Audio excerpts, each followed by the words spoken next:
Good afternoon, everyone. Well, a lot's been going on since I last talked to you. The decision yesterday about R versus W. Anyway, that came down, and then we had some gun restrictions of some kind. I'm going to have to look into that. You know, there's always a give and then a take.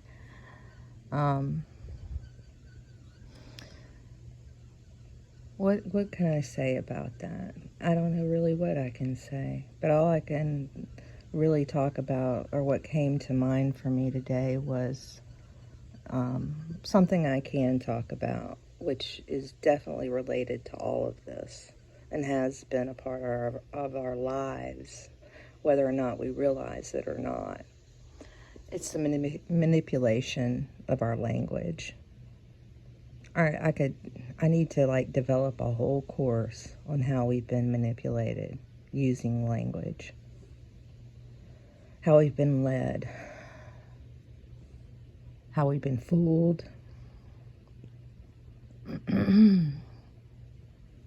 They create a whole nother language in law school just so the layman, the regular person, can't read or understand it.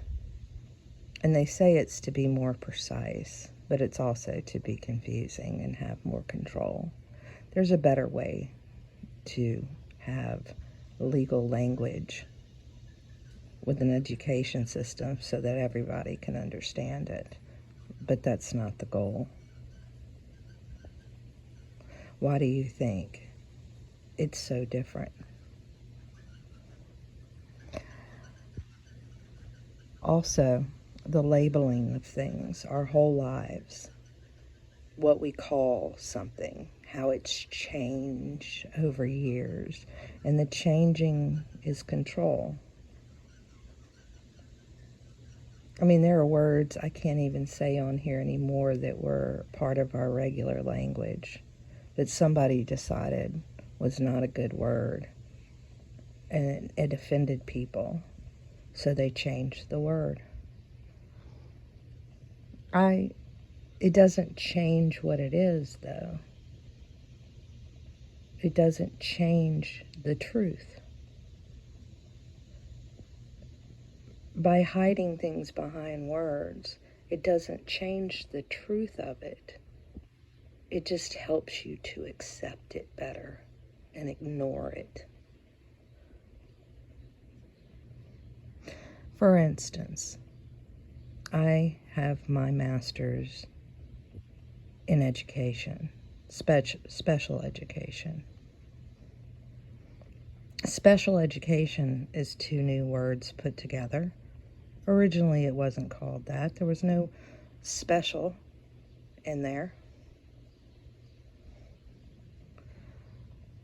You know, we had mentally handicapped. Well, that's offensive, so they're mentally challenged. No, that's offensive, so now they're children with challenges.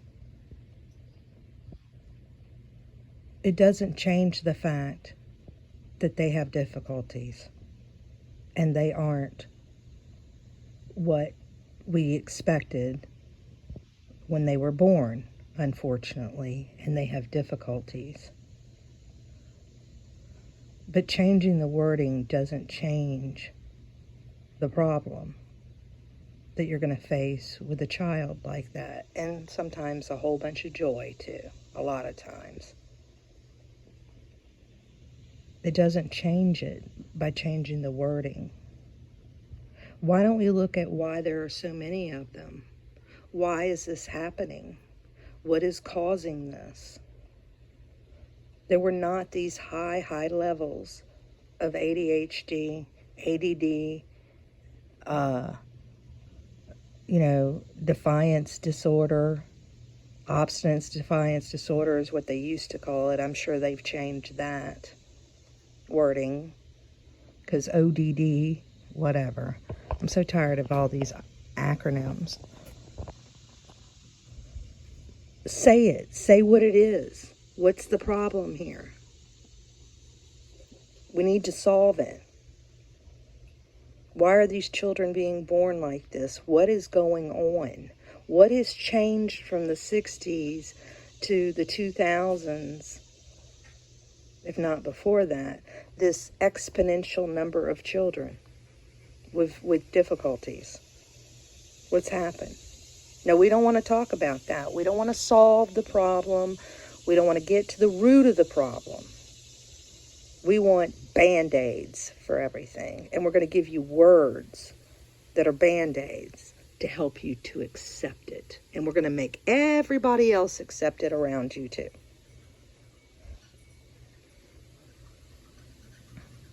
There's no solutions. None. This is everywhere. In the medical field, we're not going to cure you. Most of the time, we're going to give you a Band-Aid, a salve, a shot, pills that are going to mask the situation, the symptoms. We're not going to cure it. There's too much money in the symptoms. There's too much profit in all these children's symptoms.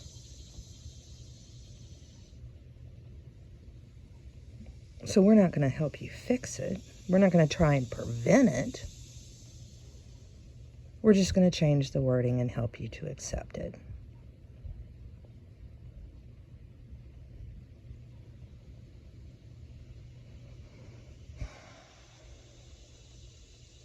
Or what they did in 1973. We're going to pass a law to help you to accept the behavior we know is going to be coming from you. Because we have set you up.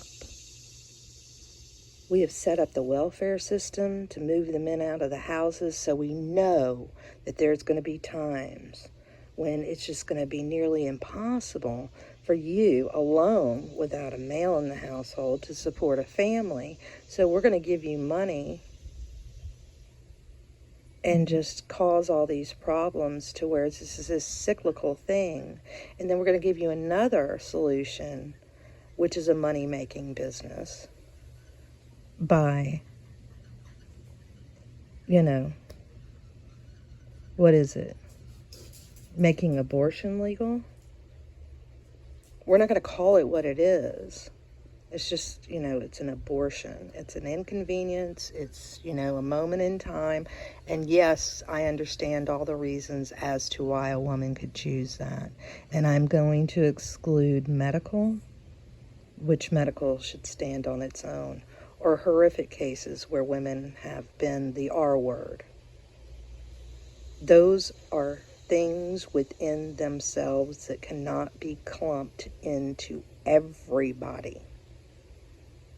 They are not the excuse to be used for everybody. You don't get to use their tragedies to excuse your inconvenience, or not today, or this is too tough moment.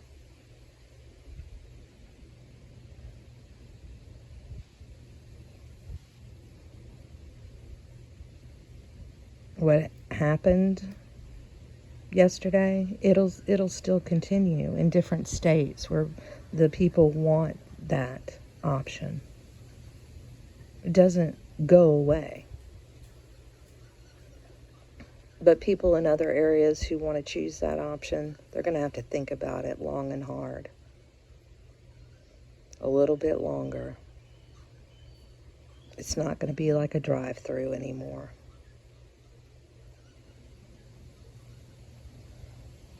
The mental problems and repercussions for women in the long run, nobody wants to talk about that. No one wants to talk about the woman who every year knows about the time that the birthday would have been and thinks about what age they would have been and thinks about, could I have done it? Should I have done it? I think I could have made it, and has all those regrets. Nobody wants to talk about those women. Year after year, the mental anguish that they have, the guilt. No one. And who are they going to ask for help? You?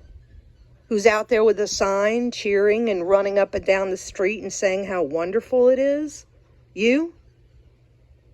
Who's going to tell her just to get over herself, that, there are a million reasons why that was okay in their minds? She's going to go to you for help? No, instead they silently suffer. And they aren't the healthy human being they could have been, or the healthy mother to the future children that they have. It affects them the rest of their life. Some of them, unfortunately, maybe just give up and can't face what they did.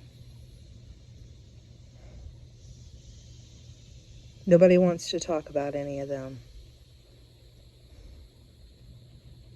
Nobody wants to call it what it is. They want to ignore science. Ignore it in this case. In this case, not 2 years ago, but in this case. We're going to ignore it. And we're going to come up with all kind of stories and craziness and lies that sits there and tries to figure out when life starts. When science has already said when life started. You can observe when life started. If you participate, you know when life started. But we're going to ignore reality. And we're going to give you all these euphemisms and words to make you feel better about it. And if you have any problems, we don't want to talk to you. You just deal with it and suck it up, because everybody else is doing it, and therefore it's okay.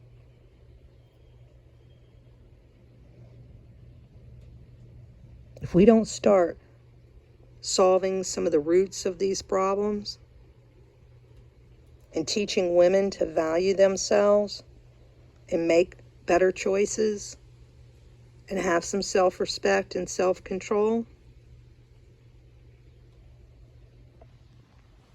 this is what you end up with, ladies and gentlemen. This is what you have. All on display for you to watch on television.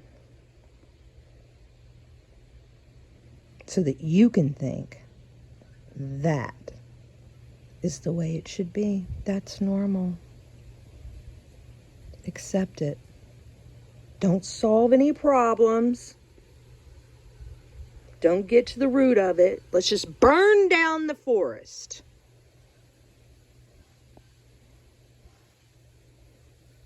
And being led by your noses. Straight to hell. And they're doing it so easily by not educating people and using the language that they should know and manipulating them with it. Changing definitions, changing words, changing meanings. And nobody blinks an eye. And we wonder. We have the nerve to wonder how we got here. And then you have others who think that, we're just going to be, this is the end of the world and we're going to be raptured up out of here. I'm sorry. We don't deserve it. I wonder about the people who think that they are good enough, that they don't need to face what we've helped create and try and fix it.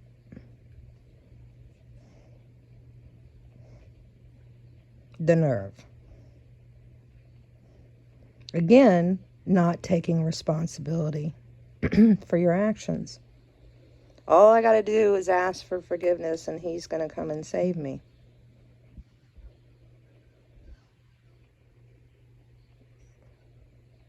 He's going to forgive you if you mean it. And the only way you can mean it is to show through your actions. And our actions have sucked.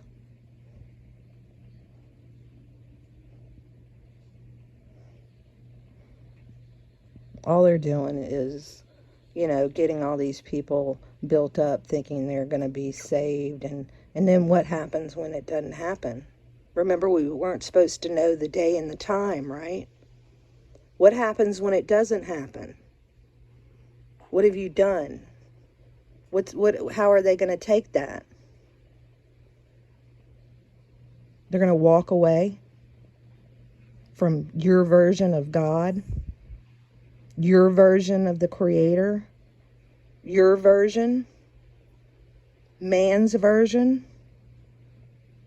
How dare you? The manipulation's got to stop.